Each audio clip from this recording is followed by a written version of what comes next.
Hello students, कैसे हैं आप सभी। आई होप आप लोग बहुत ही अच्छे होंगे। तो जो नदियों के किनारे शहर बसे होते हैं उनको हमें याद करने में बहुत प्रॉब्लम होती है, बार बार कंफ्यूज हो जाते हैं कि कौन सी सिटी किस नदी के किनारे बसी हुई है।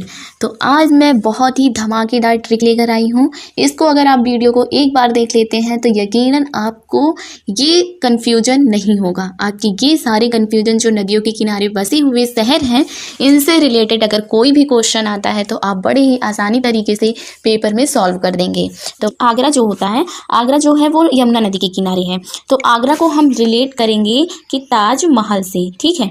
तो आगरा में ही ताजमहल है और हम यहाँ इसको पढ़ेंगे यमुना ना पढ़कर इसको जमुना पढ़ेंगे, ठीक है।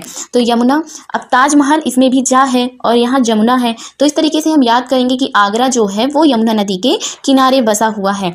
आगरा, ताजमहल जो है वो आगरा में है, ताजमहल आगरा में है और जा इसमें भी आ रहा है। यमुना को यमुना ना पढ़कर जा पढ़ते हैं तो इस तरीके से हमें बड़ी ही आसानी तरीके से याद हो जाएगा।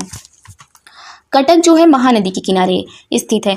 तो अगर किसी को महान बनना है तो उसे बहुत ज़्यादा कटना पड़ता है, कट कट के कोई महान बनता है। ऐसे ही आसानी से कोई महान नहीं कहलाता है, उसके लिए उसे बहुत ही कटना पड़ता है। तो इस तरीके से हम याद करेंगे कि कटक महानदी के किनारे, महानदी के किनारे बसा हुआ है। हरिद्वार गंगा के किनारे बसा हुआ है, ये तो वेरी इजी है, आप सबको पता होगा। नासिक गोदावरी नदी के किनारे है। तो इसका जो ट्रिक है वो ये है कि माँ की गोद में बच्चा कब जाता है, जब उसकी नाकें बही हुई रहती हैं, ठीक है। जैसे ये ट्रिक है आपको आसानी से याद हो जाएगा, थोड़ी फनी है।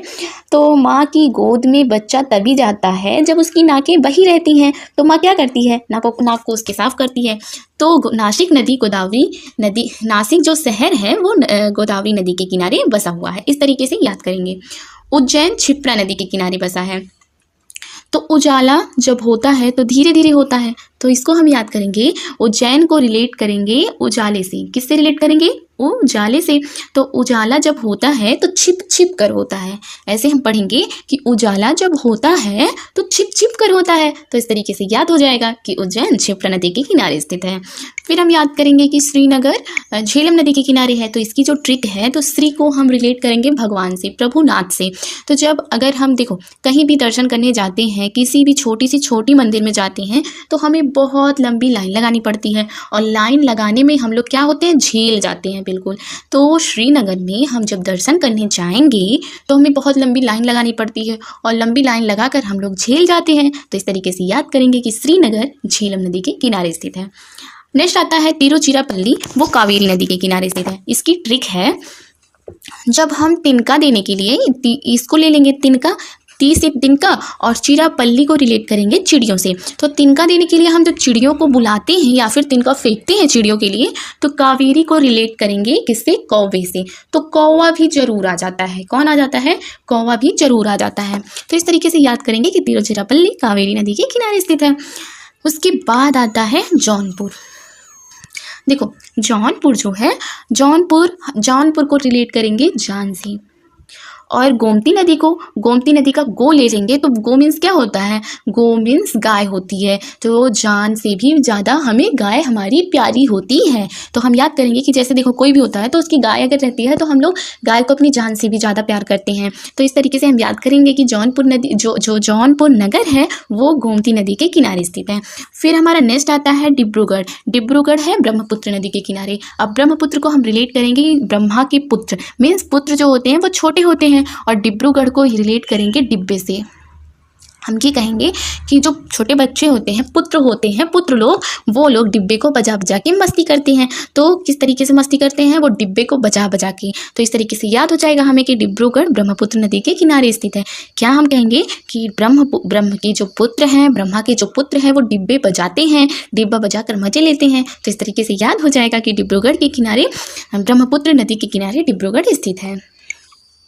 नेक्स्ट हमारा आता है पटना। तो पटना गंगा नदी के किनारे स्थित है, तो सबको पता है, इसको बताने की ज़रूरत नहीं है। और अहमदाबाद भी साबरमती नदी के किनारे स्थित है और यहीं से क्या किए थे गांधी जी, दांडी मार्च भी निकाले थे। तो ये भी बताने की ज़रूरत नहीं है, भी आप लोगों को पता ही है। कोलकाता हुगली नदी के किनारे है। तो देखो ये थोड़ी ट्रिक फ़नी है बट आपको याद हो जाएगी। अगर कोई बॉय जो है वो अगर किसी गर्ल को कहता है हग करने के लिए, हुग को हम रिलेट करेंगे हग से।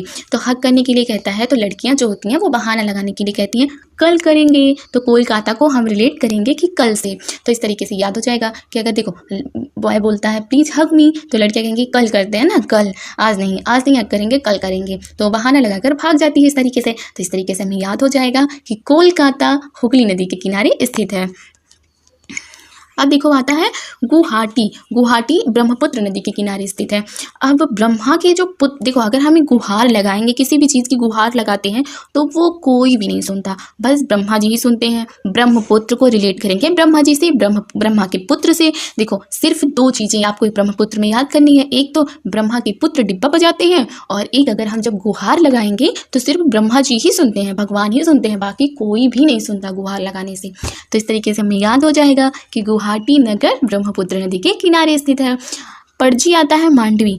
तो अगर पापा जी को मनाना है तो सबसे पहले मम्मा को मनाना पड़ेगा। तो मांडवी से हम याद करेंगे कि माता, तो माँ को अगर पणजी से रिलेट करेंगे पापा को, पणजी से हम किसको रिलेट करेंगे, पापा को, और मांडवी से माँ को रिलेट करेंगे। तो इस तरीके से पापा जी को मनाने के लिए सबसे पहले किसको मनाना पड़ेगा, सबसे पहले माँ को मनाना पड़ेगा। तो इस तरीके से हमें याद हो जाएगा कि पणजी नगर मांडवी नदी के किनारे स्थित है। अब बात आती है सूरत की। तो सूरत ताप्ती नदी के किनारे स्थित है। इसको कैसे याद करेंगे, तो इसके लिए भी मज़ेदार ट्रिक है। अगर किसी की सूरत अच्छी होती है तो उसके लिए वो बहुत तपन किया रहता है। ऐसे किसी की सूरत अच्छी नहीं होती, उसके लिए वो कितना बहुत ज़्यादा तपन किया रहता है, बहुत टाइप के प्रोडक्ट लगाता है, तब जाकर उसका सूरत, उसकी फेस इतनी अच्छी लगती है। तो सूरत मीन्स क्या होता है, सूरत मीन्स आप लोग जानते हो ना, फेस को कहते हैं। तो अगर किसी की सूरत अच्छी है तो इसका मतलब उसने बहुत तपन किया है। ताप्ती को रिलेट करेंगे हम तपन से। तो इस तरीके से हमें याद हो जाएगा कि सूरत नगर ताप्ती नदी के किनारे स्थित है। अयोध्या सरयू नदी के किनारे स्थित है। तो अयोध्या जो राम जन्म भूमि है, यहाँ सारे लोग जाना चाहते हैं। अयोध्या में सारे लोग जाना चाहते हैं, सब लोग सोचते हैं कि मैं अयोध्या चली जाऊँ। तो इस तरीके से अयोध्या नगर सरयू नदी के किनारे स्थित है, हमें याद हो जाएगा। हैदराबाद मूसी नदी के किनारे स्थित है। तो इसका मुझे कोई ट्रिक नहीं मिला, तो इसलिए मैंने नहीं बनाया। अगर आप लोगों को कोई ट्रिक इसका मिलता है तो आप लोग कमेंट में बता सकते हो। संबलपुर महानदी के किनारे स्थित है। देखो महान बनने के लिए एक तो कटना पड़ेगा, बहुत ज़्यादा कट करके कोई महान बनता है। तो कटने से हम लोग कटक को याद किए थे कि कटक महानदी के किनारे स्थित है। दूसरा, या फिर आप कट कट के बनो या फिर आप उतने सबल रहो, क्या रहो, या तो आप उतने सबल रहो। तो सबल अगर आप रहो या फिर कट कट के, मतलब कटक कटक के बनो। तो इस तरीके से संबल को हम रिलेट करेंगे कि सबल से, और सबल तभी होगा इंसान, महान तभी होगा जब वो सबल रहेगा। लखनऊ गोमती नदी के किनारे स्थित है। अच्छा बताओ लखनऊ किसकी राजधानी है, तो लखनऊ तो आप लोगों को पता ही होगा यूपी की राजधानी है। और यूपी में तो कितने गाय हैं, सब लोग कहते हैं ना योगी बाबा के, जैसे कहीं गाय जाती रहती है तो सब लोग क्या कहते हैं, देखो योगी बाबा जा रहे हैं, क्योंकि योगी बाबा ने क्या किया है कि गाय को गौ हत्या पे रोक लगा दी है। तो सब लोग अपनी गाय को छोड़ देते हैं खेतों में। तो अगर कहीं खूब सारी गाय अब हो गई हैं यहाँ यूपी में, तो इस तरीके से, और यूपी की राजधानी क्या है, लखनऊ। तो लखनऊ में बहुत ज़्यादा गाय हैं, और गाय को हम रिलेट करेंगे, गोमती है ना, तो गोमती से गो हो जाएगा। उधर भी हमने गोमती को गाय से रिलेट किया था, और इधर भी हम गोमती को गाय से रिलेट कर रहे हैं। तो इस तरीके से हो जाएगा लखनऊ शहर गोमती नदी के किनारे स्थित है। इलाहाबाद, ये तो गंगा और यमुना का यहाँ संगम है, और इसको प्रयागराज भी कहते हैं, ये तो हम सभी को पता है। तो इसकी ट्रिक आप लोगों को बताने की ज़रूरत नहीं है। आई होप आप लोग को वीडियो पसंद आया होगा, और अच्छा लगा हो तो प्लीज़ लाइक कर दिया करो आप लोग, और हाँ कमेंट में भी बता दिया करो कि वीडियो कैसी लगी, और नेक्स्ट ट्रिक आपको किस वीडियो पे चाहिए ये भी कमेंट कर देना।